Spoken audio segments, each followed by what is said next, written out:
What we're going to review first is the strength training for this week. This week we'll be working on 3 exercises. We're going to work on the jump squat, the push-up, and the oblique crunch. As you know, the squat is a foundational movement. It works your quadriceps, your posterior chain, which includes your hamstrings, your glutes, and your lower back. When you do your traditional squat, there's 3 things you need to know. 3 cues: heels, hips, and hands. You want to make sure your heels are shoulder width apart. You want to make sure your hips are open. You want to make sure your hands are out in front of your body. When you do your squat, the first thing that wants to go back is your butt. You want to bring your butt back. You want your hip crease below your knee crease. When you're at the bottom of the squat, you want to make sure your feet, your toes can tap the ground. Keep your eyes up, keep your chest up, and drive through your heels. It's very important when you do the squat that you engage your abdominals. You also want to make sure we're working on core all the time. The core is the abdominals, the obliques, and the lower back. So we're going to do that squat and out through the heels. What's going to make the squat different this week is we're going to make it a plyometric exercise by doing a jump squat. Very important in a jump squat. If you have knee problems, you want to avoid that. Stick with the regular squat.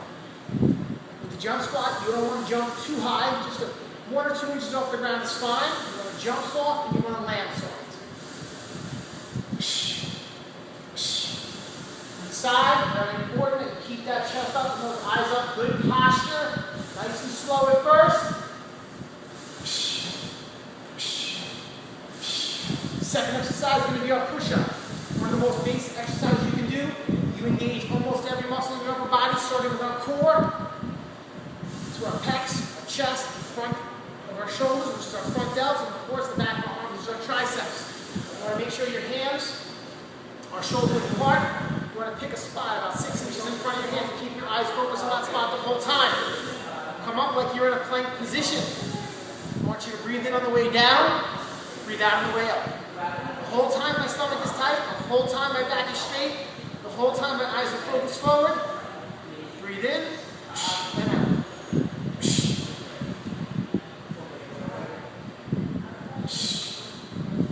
For some reason, you're not feeling comfortable with that movement, feel like you need a little less resistance, drop your knees down. So you're just using your upper body. With the same motion. Then what we're going to do is we're going to do our oblique crunches. You're going to feel it in your abdominals and you're going to feel it in the sides of your body. That's your obliques. Again, your core is your abdominals, your obliques, and your lower back. And this circuit that we're doing this week, all 3 exercises, are engaging your core on every movement.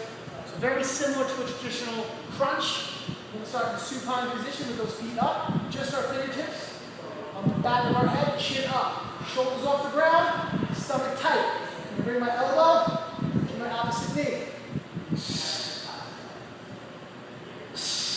I'm going to hold it for a split second. It's very important that when you're doing these movements on the way up, you're breathing out and squeezing your stomach tight.